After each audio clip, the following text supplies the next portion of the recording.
Hey, what's going on there, YouTube? What's up out there, everybody? This is SEL0320. This is JOE to the 03. One more time coming at you. So, this is the end of phase 1 of Marvel Week Madness. I've been going and doing reviews for all the different Avengers movies that led up to Avengers 1. And I was like, I had to bring Joe in for the last portion of this because I was like, we're about to go watch it tonight at 10:30. And so this one, instead of being 5 minutes, we're going to make it exactly 10 minutes. So after the 10-minute mark, we're no longer be talking about this, and then we're going to get ready for the new movie that's going to be out tonight. And we're going to release all these videos up tonight. So, without further ado, this is the start of it. Avengers in 10 minutes. What are the thoughts? In 10 minutes. Anything goes. We can randomly interject at anything. Cool moments, spoiler filled, whatever. Man.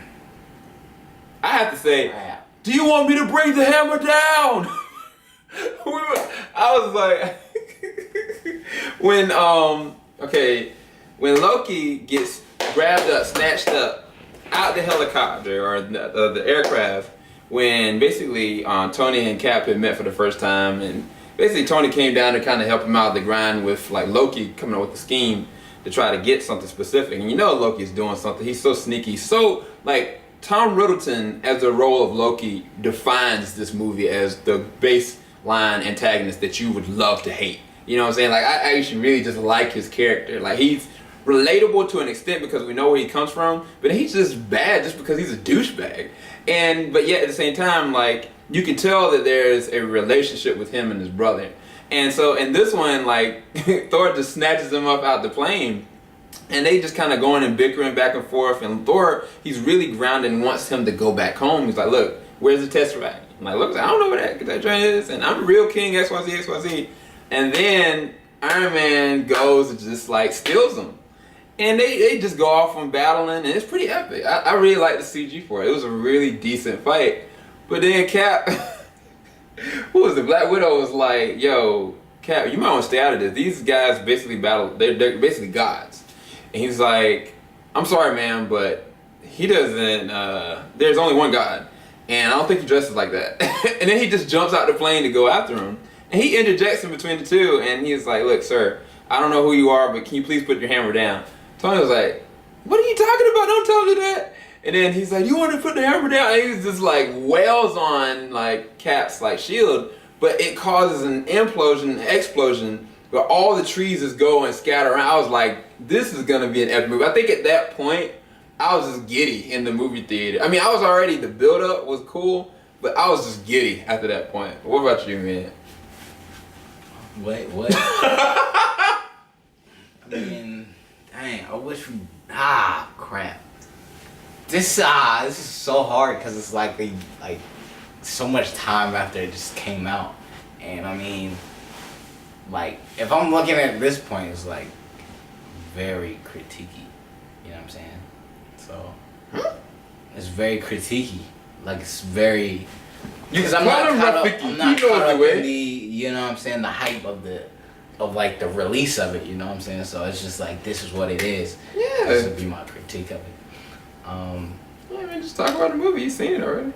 Yeah, I mean, I'm gonna have to. But anyway, so I'm gonna talk about this movie. Basically, it was a good movie, you know what I'm saying, as far as, I mean, y'all watched it. Of course, we wouldn't be watching the second if the first one wasn't good, but, I'm gonna just say, man, like the highlights, what I liked about this movie, pretty much, I like how they did the Hulk. The Hulk was a beast. Mm-hmm. You know what I'm saying? Tony, we watched that in the beginning. He perfected, you know, how his pretty much his house dismantles his armor, like as he's walking. Yeah, like watching the first 3. Pretty much, well, the first 2 actually Iron Mans. He had a hard time trying to get that stuff off. Yeah, and just one. That's one thing about Iron Man. You love is like he is probably like one of the. He has this cool factor of the superheroes that is very unique. It's like, oh my gosh, like this guy is probably one of the funnest superheroes you would want to be, not just his character, but just the person of Tony Stark, and Yeah, he does kind of like got a level of swag about him. yeah, definitely that's what I'm talking about. A level of swag. Yeah. Like how you play that. He's a jerk at times, but then like, you know he's got a good heart, and you know he's always gonna want to improve himself, and at the same time he does not want to.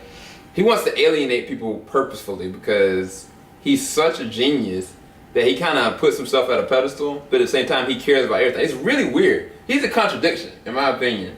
It's kind of like the opposite of Batman, where Bruce Wayne, like, he's got all these different gadgets and stuff like that he uses that nobody knows about, and he perpetuates to be the playboy, but he can't do it well. Tony is the playboy, and at the same time, he's the hero. So it's really strange. You're right about that. One of the subtle nudges, like you said, is definitely Mark Ruffalo's performance as Bruce Banner. He adds a different layer that we haven't seen in Bruce, where it's like, this dude is a normal guy. You know, like he's trying to do everything he can to not be this Hulk, but at this point in the game, you can kind of tell that he's not so gung-ho about trying to remove the Hulk versus like keeping him conceptualated. Like, he doesn't want like somebody to get hurt because of him, and he doesn't see himself as something that can really be big benefit. And he's kind of really alienated because he doesn't know why. Excuse me, I almost choked. why Nick Fury picked him out of nowhere. And matter of fact, that joint was funny because Natasha, she went to try to pick him up, and he's like, "What are you doing?" She freaked out. She had the gun popped and ready, and she was just staring. I was like, I swear this girl about to pop him for real. He was like, and she legitimately looked scared, bro. She did. She really did. He's like, look, why don't you put the gun down, and then the other guy doesn't have to make a mess. I was like, there was so many one-liners in this movie that I was so giddy the whole entire movie. But then I think the biggest part about this is that they function dysfunctionally in the beginning. That's something that I want to point out too. I didn't want to mention it, but I don't know. I didn't want to be like the guy who points out the dysfunction of the Avengers. I don't know. Anyway, I think they did function dysfunctionally, but it was kind of cool because,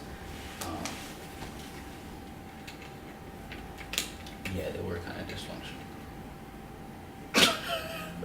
They were dysfunctional. From my thought process, they were very dysfunctional. But the thing about what makes this such a difference is the fact that in their dysfunction, they came and resonated as a team. And it was like, I think Mark Ruffalo's character, he has said that, like, we are a ticking time bomb. But one of the things I really liked about The Incredible Hulk looking back is that when he was being dropped out of the helicarrier and he was gonna go try to fight Abomination, he was like, I don't know what I can do, but I know I have to do something. And he's like, he jumped down. He's like, I don't know if I can change anything, but I'm at least try to aim it. And I think that's the same exact way with this, because they all literally were put in jeopardy. It wasn't just Earth, but it was Asgard and everybody, because when the actual invasion happened, it was such on a grand scale that you could tell like they could really just run wreck if the Avengers weren't there. And even with the Avengers there, they were having a hard time really trying to fend off everybody. Like, there were people who get dying. There was stuff like happening all over the place. And they were beaten down so bad, and I think emotionally vexed because of the death of Agent Coulson. Like, it really took his death to really bring them back together. Like, they needed the extra push. And even, I think, Nick Fury said that. But after that point, like, it was like a no-holds bar. Like, they couldn't consider themselves enemies or even separates. It was like, we have to do this because nobody else can. And we've been put on this destination for a specific reason. And I loved it. I loved the resonance about it. I loved the equality about it. But it came from a real place because we saw them dysfunctional, and then they came together to be this one serious unit that nobody would mess with. I think even at the end, Nick Fury was like, every world knows who we are at this point, and they will not mess with the Avengers, and that was the point. And so, I mean, one of the things I thought was even funny is they were talking about Phase 2, Phase 2. Part of Phase 2 was actually in Winter Soldier, where they were building these helicarriers, and the helicarriers ended up being a trump card that failed them because they almost killed everybody. And so it was like Nick knew for a fact what the world needed, but he couldn't tell them, he couldn't tell his superiors. He had to let them find out for themselves what they were capable of together, and that can only happen through experience. It's like sometimes the sentiment is that you know a person best when I think the best relationships form from people that fight at first. They get to know who they are, and then that bond lasts forever, essentially. And I mean, towards the end, I mean, the visuals are awesome, the fight sequences are awesome. Like, it made for the perfect sandbox open-ended movie that everybody could join, because everybody was brought to different levels with it. There was dramatic stuff that happened with Black Widow and Jerry Reynolds, Hawkeye, because he had turned. There was stuff that was going on with Captain America trying to figure out, alright, I'm the only one that can't really bring anything to the table, but I know for a fact that I can help lead. And then the descent, oh no, we're over. That's the end, y'all. But one of the things, last thing I'll say is that Tony Stark realized from Cap that there are times where it's not just a matter of you doing something, but you're in the fight, you're in the crap, you're in the war, and you are a soldier in that. No matter what, because you're there to protect and serve, not to just self-preservation for survival, but really protect and serve. And that's what Tony had to do. That's why he sacrificed himself at the end. It was just a really funny, really action-packed, really good-oriented movie. And I really enjoyed it. I give it a 10 out of 10 for sure. Final thoughts, Joe? There was somebody who died in the first Iron Man. The professor that helped save his life. Exactly. I think he could. Never mind, forget it. Yeah. I think he could have learned that lesson at that moment. You know what I'm saying? Mm-hmm. I think it meant more. I think that it carried over from what happened there. I think that's what provoked him to be Iron Man, because he wanted to maneuver in a way that he could be used for an asset versus a tool of destruction. But when Coulson died, and he was such a really cool character, he was a goofball, he was funny, but he was strategic. It all awakened something in them that this is gonna happen to every person we care about if we don't protect and serve. Mm-hmm. And I mean, for Thor, he doesn't even live in this place, but he loves the people there, and he knew that he had to do a service there. Mm-hmm. And so, yeah. So if you had to give this movie a rating, what would you give it? A 10. A 10. Yeah. Bet. It's one of the best, it's one of the best superhero movies they've ever made. Mm-hmm. To me. I mean, Winter Soldier is definitely, I think, up there for me over this. But this was the best ensemble that they've ever done, quite honestly. Mm-hmm. And Dark Knight, I mean, that's always been my favorite, but yeah. So, okay. Cool. What about you? I give it a 10. I don't want to say this on camera. I really don't want to say this on camera. Joe, come on. So I want to upset the idiot. Open it up. What I really want to do, and it's probably way too early for this, but when Batman vs Superman come out. Oh, here you go. Go ahead, say it. Just go ahead and say it. I'm going to compare both the Avengers, Batman vs Superman. I'm just saying. I mean, I'm just gonna do it. I mean, that's fine. There's nothing wrong with that. It's I think that we've talked about this before, and I'm gonna end this really quickly. Is the fact that Avengers is something that has been, what was it, 2008, 9, 10, 11, 12, 13, 14, 15. Avengers 2 is 7 years in the making. You know what I'm saying? We've been waiting to see how it's going to bring up to the next villain. We're excited for this. But like Star Wars and like Batman vs Superman, nobody ever thought that there would be another Star Wars, let alone with the same original cast progressing the story more and not going back. They never thought that would happen in a lifetime that we know, especially our parents or our grandparents. And to have Batman and Superman in the same movie, they are the first two heroes of comics, that have defined the nation. You know what I'm saying? So to have them in one movie together, just the fact of them being in the same movie, that's unlike anything we could ever really prepare ourselves for. So the significance is going to be a lot higher, in my opinion. Even though Civil War, like I was like telling people, I was like, man, when I was reading Civil War, if they ever made this into a movie, I cannot wait. You know, and now that's gonna happen in the same year, 2016. So you've been waiting on Civil War, but for a while. How long you been waiting for Civil War? When the comic first came out. When did the comic first came out? It was like the early 2000s.